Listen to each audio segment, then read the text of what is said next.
Assalamualaikum warahmatullahi wabarakatuh. Jumpa lagi dengan saya Zakiah Darojah. Apa kabar teman-teman? Semoga dalam keadaan sehat walafiat, bahagia lahir dan batin. Kali ini saya akan melanjutkan tema yang kemarin saya sharingkan, yaitu tahapan pernikahan. Nah, sekarang saya akan membagikan sebuah tips ya. Bagaimana pernikahan kita mungkin mudah-mudahan ya akan menuju kepada real love. Saya mensaringkan hal ini bukan berarti pernikahan saya ya dengan suami saya itu sudah mencapai real love gitu ya. Mungkin juga belum gitu ya.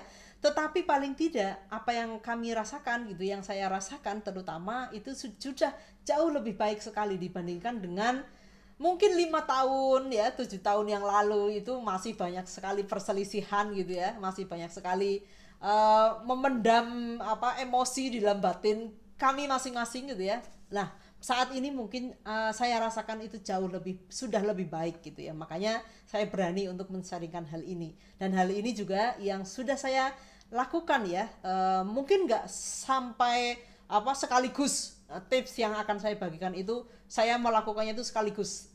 Tentu saja tidak. Itu saya melakukannya juga perlahan-lahan gitu ya, sesuai dengan pertumbuhan kesadaran saya ya. Dulu saya suruh melayani dengan tulus gitu ya, mungkin belum sebagus yang sekarang ya. Tetapi yang namanya pernikahan ini memang sebuah proses, dan proses itu benar-benar mampu mendewasakan saya ya sebagai seorang istri. Alhamdulillah seperti itu. Dan mudah-mudahan apa yang akan saya sharingkan itu juga mungkin bisa diterapkan oleh teman-teman yang bisa jadi akan membuat pernikahan kita semua akan menjadi lebih baik ya, dan menuju kepada real love gitu ya. Yang pertama yaitu kita tidak menuntut pasangan kita. Kesalahan saya dulu, saya itu menuntut sekali ya suami saya. Suami saya itu harus begini, harus begitu gitu ya, harus memperhatikan saya, harus memberikan uang nafkah yang banyak gitu ya, harus ketika pergi keluar kota harus menelpon saya, harus mengabari saya dan sebagainya. Itu harusnya itu banyak banget gitu ya. Dan mungkin itu secara nggak sadar saya ucapkan, tetapi bagi suami saya itu adalah rasanya dia tuh dituntut sekali gitu ya. Sebagai suami saya harus begini, harus begitu, dan itu membuat dia stres ternyata gitu ya. Padahal saya tuh tidak, rasanya waktu itu nggak menuntut, hanya mengungkapkan keinginan.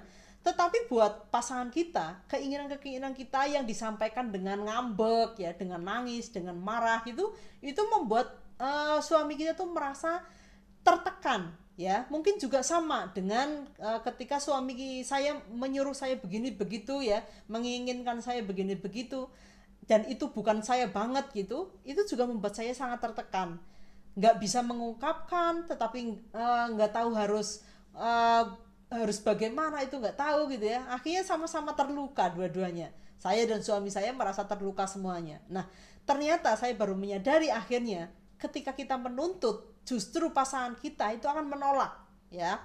Justru tidak akan melakukan apa yang kita tuntutkan. Itu sudah terbukti saya melakukan itu ya. Semakin saya menuntut suami saya jalan-jalan, suami saya semakin tidak mau ngajak saya jalan-jalan gitu ya.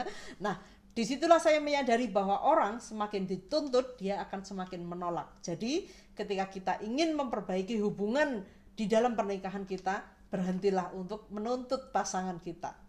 Kemudian yang kedua, kita berlatih asertif ya. Asertif adalah kemampuan kita untuk mengungkapkan apa yang kita rasakan ya, tetapi dengan tidak menyinggung pasangan kita ya, dengan tidak menyinggung lawan bicara kita.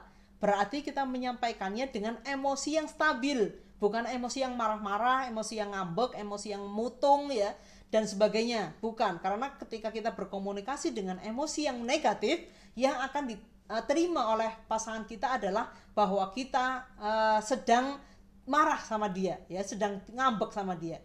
Tetapi ketika kita berkomunikasi dengan asertif, dengan gaya bicara yang baik, dan kita tidak emosi gitu, dengan emosinya yang netral, hanya mengungkapkan sesuai dengan data dan realita ya, jadi logis gitu, nggak pakai emosi tapi pakai logika, itu akan mudah diterima ya oleh pasangan kita.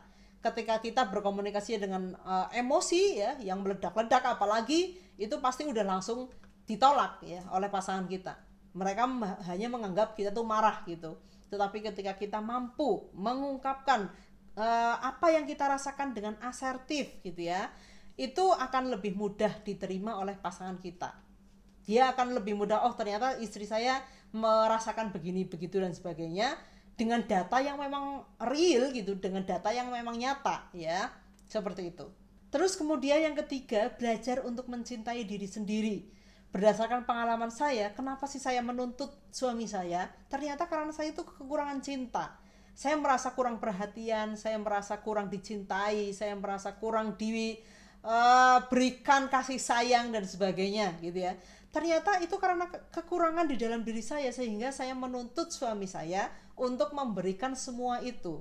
Dan suami saya juga sama, beliau adalah orang yang kekurangan cinta juga, sehingga ketika dituntut ya malah kering cintanya jadinya. Akhirnya kita ada dua orang yang sama-sama kekurangan cinta dan saling menuntut untuk saling dicintai. Nah ini yang repotnya di sini. Nah makanya kita penting sekali untuk belajar mencintai diri kita. Kita tidak perlu menuntut pasangan kita mencintai diri kita ya, karena kita sudah cukup dengan cinta yang ada di dalam diri kita ya. Ketika kita sudah merasa mencintai diri kita ya, kita nggak akan menuntut pasangan kita untuk memberikan perhatian ya, memberikan kasih sayang dan sebagainya. Itu nggak usah kita berlebihan untuk menuntut itu. Tetapi ketika kita sudah mencintai diri kita, ternyata pasangan kita justru akan mencintai kita dengan tulus, karena ya itu sudah nggak dituntut lagi. Dan beliau mungkin melihat, oh istriku sudah penuh dengan cinta, orang ini sudah penuh dengan cinta, dia layak untuk dicintai ya. Karena ketika kita mencintai diri kita, kita akan mengeluarkan vibrasi cinta juga, sehingga kita akan menarik orang-orang untuk mencintai kita. Demikian juga dengan hubungan kita dengan pasangan. Ketika kita mencintai diri kita, pasangan kita juga akan melihat bahwa istrinya atau suaminya itu sudah penuh dengan cinta dan akan lebih mudah untuk mencintai orang yang penuh cinta itu. Tetapi kalau orangnya kekurangan cinta, mengeluh ya, dicirikan dengan suka mengeluh ya, suka menuntut, suka ngambek, itu ciri-ciri orang yang kurang cinta ya. Nah ini pasangan kita juga akan merasakan itu, sehingga males banget gitu ya, males banget untuk memberikan cintanya. Tetapi ketika kita mencintai diri kita, ternyata suami kita juga tanpa kita minta, tanpa kita tuntut, dia akan memberikan cintanya kepada kita juga. Terus yang berikutnya, kita mendekatkan diri kepada yang maha kuasa ya. Mungkin saking judeknya kita sudah, wah saya udah gak tahu harus bagaimana nih menghadapi suami saya ya, misalnya seperti itu. Satu-satunya jalan adalah kita mendekatkan diri kepada yang punya suami kita siapa ya, Tuhan gitu kan. Suami kita tuh orang yang ada di luar kendali kita dia. Ketika kita ingin suami kita harus begini harus begitu, itu tuh tidak akan mengubah dia, justru itu akan melelahkan diri kita sendiri, dan hasilnya sia-sia saja. Kita hanya akan dongkol saja terus ya. Tetapi ketika kita memohon kepada yang memiliki suami kita, yaitu Tuhan kita, mendoakan suami kita gitu ya, barangkali suami kita justru melihat kesungguhan kita di situ ya. Dan hanya Allah yang mampu membolak-balikan hati manusia. Mungkin selama ini suami kita suka marah, suka cuek ya, suka nggak memperhatian dan sebagainya. Hanya Allah yang bisa membalikan hati suami kita ya. Dan itu memang sudah saya buktikan ketika saya sudah nggak sanggup ya untuk membuat suami saya berubah gitu ya. Inginnya mengubah, saya bisa kok mengubah suami saya dengan PD-nya gitu ya. Ternyata nggak bisa, saya itu nggak bisa mengubah pasangan saya gitu ya. Meskipun itu adalah orang yang paling dekat dengan saya, tetapi ternyata saya nggak punya kuasa untuk mengubah pasangan saya. Ya, hanya Allah lah yang maha kuasa, yang mampu membuat pasangan kita berubah. Mungkin itu juga terjadi pada suami saya ya. Mungkin dia udah ini banget dengan saya gitu ya, udah sebel banget atau apa gitu ya. Ya, mungkin dia juga berdoa kepada yang maha kuasa untuk agar istrinya itu nggak ngambekan gitu ya, nggak baperan, nggak gampang nangis dan sebagainya. Dan alhamdulillah istrinya ini ya semakin luas lah ya, pemahamannya, sehingga lebih tidak mudah nangisan gitu ya. Mungkin seperti itu. Terus yang berikutnya, kita memberikan pelayanan yang terbaik untuk pasangan kita ya. Mungkin kita selama ini wah asal aja, Yang penting kan saya sudah melakukan yang seharusnya saya lakukan, enggak, itu terserah suami saya mau terima atau enggak, misalnya seperti itu ya. Tetapi ketika kita membenahi niat kita saja, itu hasilnya sudah akan sangat berbeda ya. Mungkin selama itu kita masak, tetapi masaknya dengan sekedar kewajiban gitu. Tetapi ketika kita memasakkan untuk suami dengan penuh cinta, itu hasil yang diterima pasangan kita juga akan berbeda. Kita melayani suami kita gitu ya dengan niat yang sudah diubah, lebih ikhlas, lebih tulus, itu juga hasilnya nanti akan berbeda juga. Terus yang ketujuh, kita tidak menggantungkan kebahagiaan kita kepada pasangan kita. Ini kesalahan saya juga dulu, karena kalau suami saya baik kepada saya bahagia. Tetapi kalau suami saya menyebalkan, saya nggak bahagia, saya sedih gitu ya. Nah, ini kesalahannya di sini. Ternyata saya menggantungkan kebahagiaan saya kepada suami saya, bagaimana sikap dia kepada saya. Tetapi ketika saya menyadari hal ini dan saya menemukan, oh saya tuh bahagia misalnya saya dengan mendekatkan diri kepada Allah ya, banyak baca Quran, banyak berzikir, itu saya merasa tenang, damai hatinya. Ternyata dengan itu saya justru menemukan kebahagiaan saya sendiri tanpa melibatkan suami saya harus membahagiakan saya. Saya bisa jalan-jalan, saya bisa berbagi dengan orang-orang kayak gitu ya. Itu tuh membahagiakan saya. Ternyata dengan begitu saya itu sudah bahagia sendiri tanpa harus menunggu suami saya membahagiakan saya. Dan itu hasilnya itu jauh lebih baik. Karena dengan saya bahagia, ternyata suami saya juga melihat, oh istri saya bahagia nih. Akhirnya dia mau ngajakin saya jalan-jalan, membelikan barang-barang yang istimewa untuk saya, memberikan hadiah, memberikan kejutan, dan lain sebagainya. Itu justru diberikan oleh suami saya ketika saya juga gak meminta lagi, gak meminta dia untuk membahagiakan saya. Ya, jadi ketika kita perlu untuk menemukan kebahagiaan kita sendiri, tanpa harus menunggu suami kita membahagiakan kita. Jadi kita nggak bergantung kepada suami kita untuk membahagiakan kita. Terus yang berikutnya, kita bertanggung jawab atas keputusan kita sendiri. Kenapa dulu saya mau untuk bertahan, mau untuk bertumbuh, belajar ya, membenahi diri, mendekatkan diri kepada Yang Maha Kuasa dan lain sebagainya. Itu karena saya menyadari bahwa suami saya ini adalah pilihan saya. Saya yang memutuskan untuk menikah dengan suami saya. Saya tidak bisa melemparkan tanggung jawab ini kepada orang lain. Ya saya harus bertanggung jawab dengan pilihan saya sendiri. Saya yang memilih menikah, saya yang memilih memutuskan menikah dengan suami saya, berarti saya harus bertanggung jawab dengan keputusan saya. Itu yang membuat saya mau untuk berbenah, mau untuk bertumbuh, mau untuk lebih meluaskan ilmu ya, pengetahuan, kesadaran ya, mempelajari banyak ilmu dan sebagainya, karena saya merasa bertanggung jawab ini. Ketika kita nggak bertanggung jawab ya, akhirnya kita akan menyalahkan orang di luar diri kita terus, menyalahkan suami kita ya, menyalahkan orang tua kita mungkin yang menikahkan kita, menyalahkan tetangga kita misalnya, atau menyalahkan orang lain yang rumah tangganya bahagia gitu ya. Wah itu masuk pamer aja, itu pernikahannya sebenarnya juga aslinya nggak bahagia gitu ya. Misalnya kalau lihat di beranda sosial media gitu, ada yang romantis hubungan dengan pasangannya, kitanya iri gitu ya, karena kita merasa kita tidak seperti mereka. Sehingga ketika kita melihat ada pasangan yang harmonis, kita menjadi iri dan kita melemparkan tanggung jawabnya ke luar. Wah itu mah sebenarnya cuma pamer aja, atau mungkin pencitraan aja gitu. Nah ini yang perlu kita benahi di dalam diri kita. Kita yang bertanggung jawab atas pilihan kita, kita yang bertanggung jawab atas keputusan kita.